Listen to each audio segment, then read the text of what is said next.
Excelência, quanto ao primeiro ponto, tem-se que a Lei 14.133 trouxe expressamente, bem como já havia previsto na Lei 8.666, essa hipótese de contratação direta por inexigibilidade, quando se trata de um profissional de notória especialização, embora a Lei 14.133 tenha excluído o regime a questão da singularidade, continua previsto no Estatuto da OAB, mas os profissionais da advocacia que exercem serviços técnicos são, por si, singulares. Não é um requisito trazido na Lei 14.133, é um requisito da 8.666, de modo que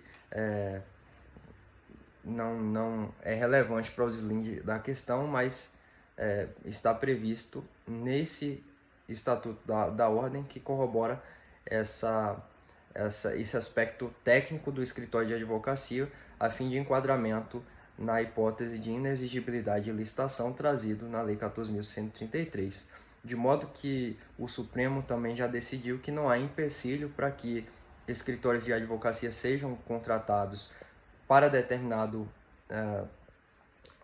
para prestar determinado serviço de parecer, consulta, etc., para ente federativo, ainda que tenha procuradoria instituída.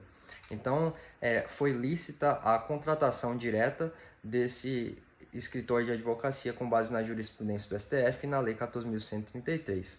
Quanto ao ponto 2, o argumento de Lucas prospera, no sentido de que não há o dolo específico trazido pela lei de improbidade administrativa, pela Lei 14.230 de 2021, e não há, portanto, a comprovação também do especial agir, do dolo específico para essa configuração dessa conduta, de modo que não procede às alegações do MP.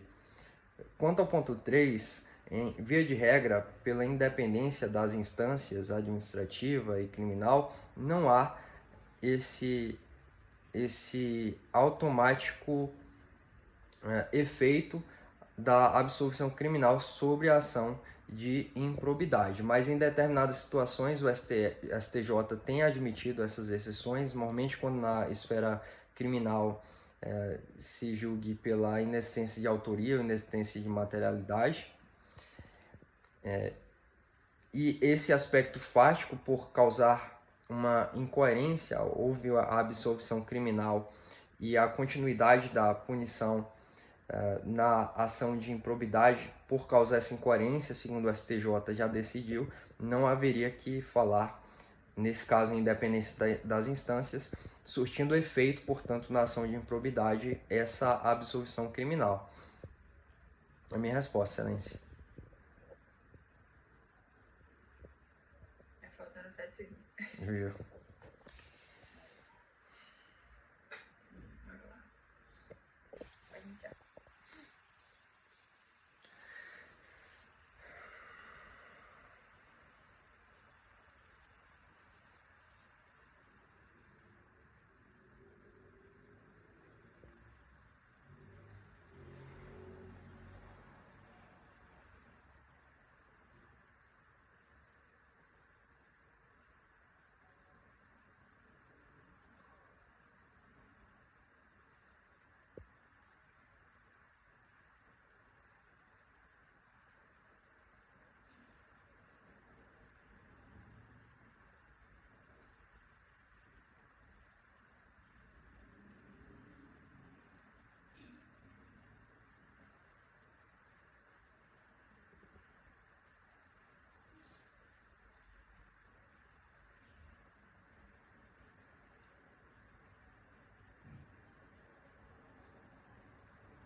Excelência, o diferencial de alíquota ele passou a ser previsto. Estou vendo aqui que minha câmera não está. Ok. Ele passou a ser previsto na Constituição a partir de 2015 e consiste, passou a ser previsto para não contribuintes, não uma reformulação a partir de 2015 e, portanto, ele consiste, em termos simples, na possibilidade em que dois estados em que se percorre essa linha de tributação do ICMS, essa cadeia de tributação, melhor dizendo, podem oferir a receita desses tributos. Então, é a repartição de receita tributária do ICMS no que tange ao diferencial de alíquota, sendo que o estado de destino fica com o diferencial de alíquota entre a alíquota interna e a alíquota interestadual, e o estado de origem fica com a alíquota interestadual. No caso concreto, conforme já vem decidindo o STJ, inclusive por meio sumular, essa compensação por meio de mandado de segurança, atinente aqui ao item 2, não seria possível.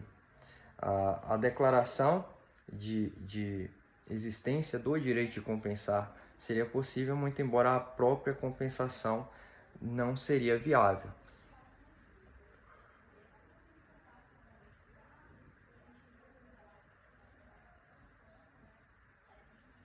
O Superior Tribunal de Justiça também tem decidido acerca da possibilidade de inclusão do diferencial de alíquota na base de cálculo do PIS e da COFINS. Nessa toada não haveria impedimento para que, ou melhor dizendo, conforme já vem decidindo o STF e o STJ que decide especificamente sobre essa questão, o diferencial de alíquota do ICMS não comporia a base de cálculo do PIS e da COFINS, a título de incremento. A minha resposta, Excelência. Candidato, por que o DIFAL não é incluso na base de cálculo da PIS e da COFINS? Faltam 52 segundos. Porque o DIFAL, Excelência, seria tão somente uma técnica de tributação, de repartição das receitas. Aqui, inclusive, trazendo essa questão da natureza jurídica que pede no item 1, o DIFAL nada mais é do que uma técnica de repartição da receita entre os entes federativos, de maneira que não podendo ser enquadrado de fato, como já decidiu o STF no tema 69, como tributação, como sendo faturamento, não poderia enquadrar então na base de cálculo do PIS e da COFINS. Parei aqui com um segundo. Você terminou a resposta com 4 minutos, basicamente, que foi quando eu dei a visagem. Mas é isso, ele pede aqui do que você me falou, né, para mencionar só a Constituição, Fundamento Constitucional e da lei. Mais uma vez, tô deixando a Constituição de fora, hein? Caramba. Você mencionou 2015 e tal, mas não tipo assim, você falou, a Constituição foi alterada, mas acho que você poderia ter falado, o de fato sobre isso na Constituição Federal. Você meio que falou isso, mas acho que poderia ter sido mais direto, né?